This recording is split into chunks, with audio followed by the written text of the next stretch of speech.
What's going on, everybody? Welcome back to another video. Today we got the Utah Jazz, the second to last team for the series.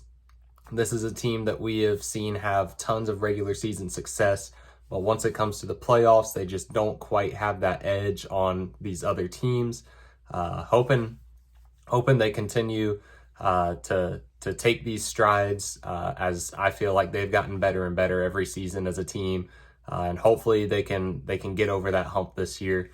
This team's led by Donovan Mitchell.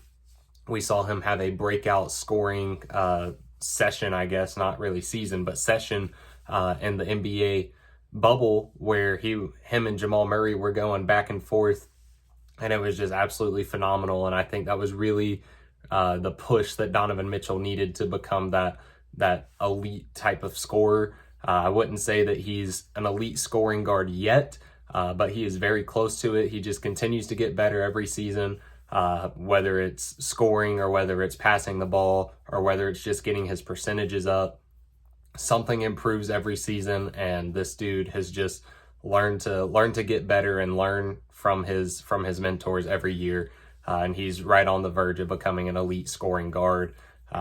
And I'm a huge Donovan Mitchell fan, and I'm not putting him in that elite category yet. But I definitely think this is a season that he can take that jump. Alongside Donovan Mitchell, you have Rudy Gobert kind of heading this team with him.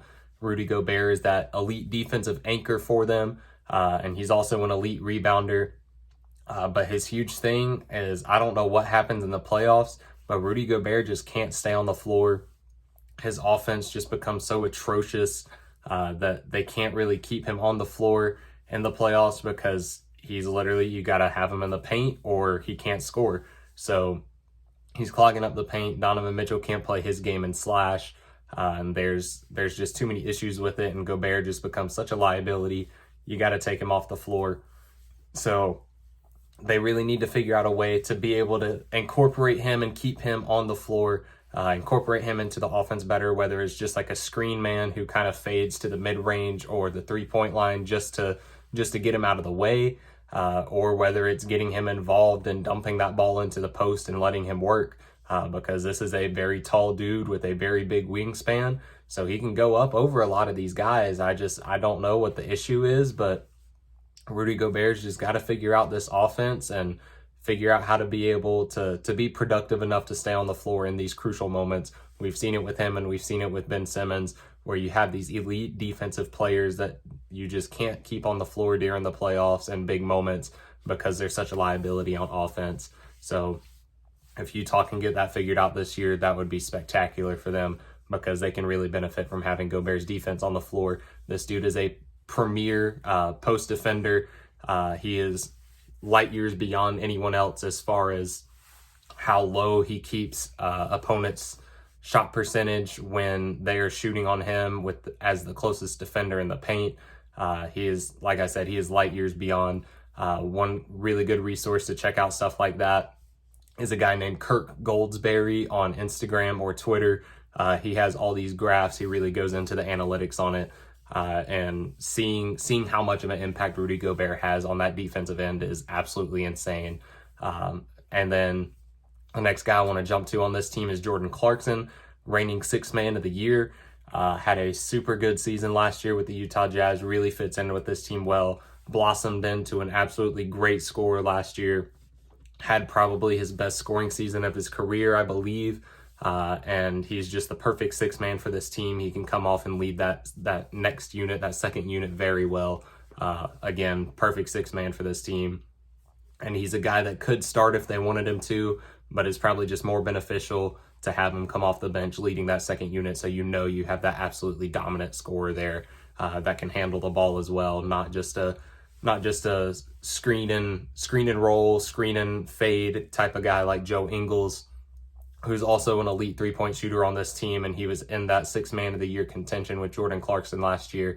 But Clarkson ended up edging him out, which I definitely think he deserved it a little bit more. Joe Ingles was so happy for Clarkson to get it, which I love to see.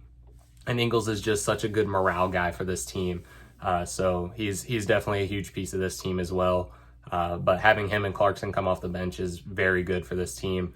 That's about 30 to 40 points a game off your bench with those two alone. That's, like I said, alone. That's not even factoring in the other guys that are coming off the bench and adding something in there. Then you got Mike Conley on this team, who come over from the Grizzlies a couple seasons ago, had a very underwhelming first season with this team. A lot of people really expected him to be the piece that took this team over the edge. He was not, at least not that first season.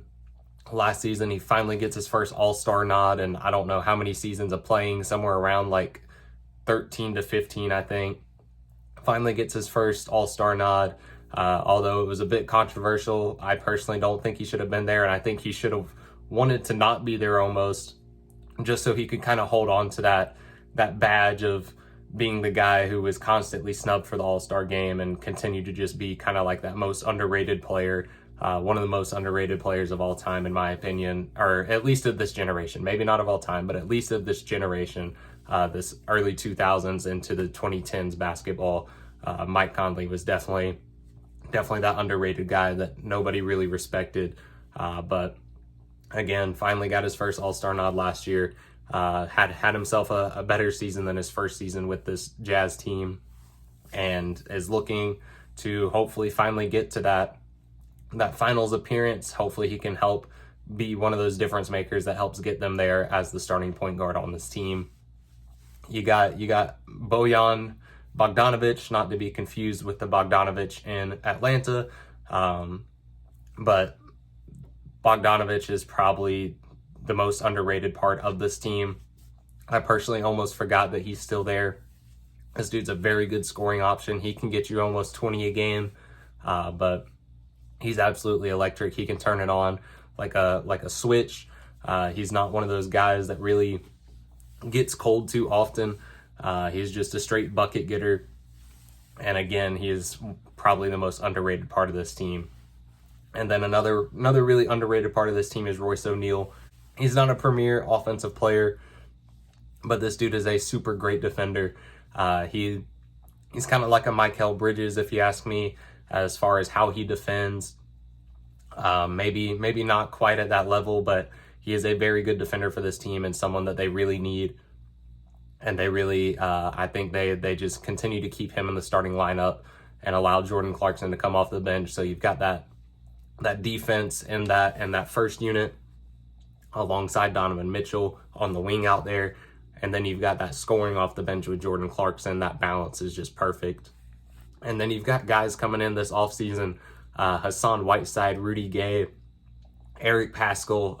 All these dudes are super good additions for the depth of this team. Rudy Gay can still produce on offense. Whiteside can still go out there and swat some shots, play that solid defensive role in the paint, and he can still grab you some boards as well. He's kind of a really good part, I think, to have sub in for Rudy Gobert. As far as play styles, I feel like there's not too much of a difference as far as how they play. Hassan Whiteside maybe a little more athletic, but he's not going to produce at the volume that Gobert does because Gobert is just so good at what he does.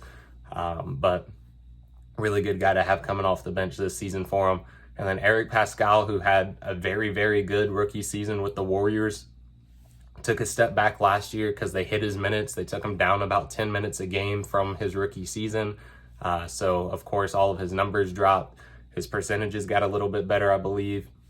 But this is a guy that can be another huge piece for this team off the bench.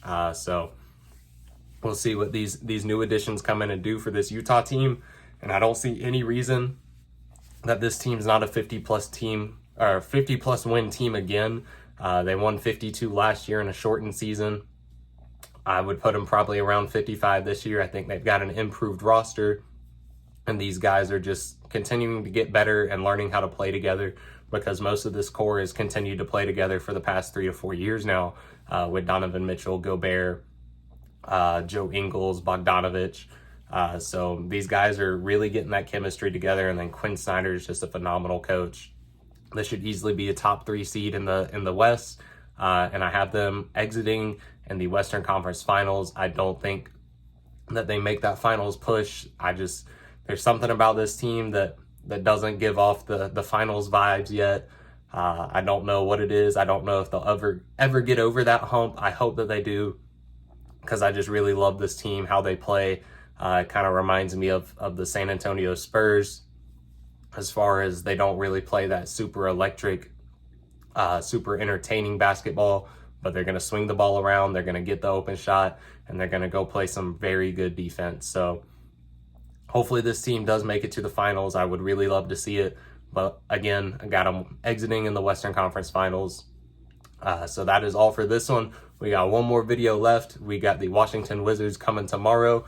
But make sure you leave a like on this one, comment your thoughts on the team, and subscribe if you're new. Thank you for tuning in, and I'll catch you on the next one. Peace out.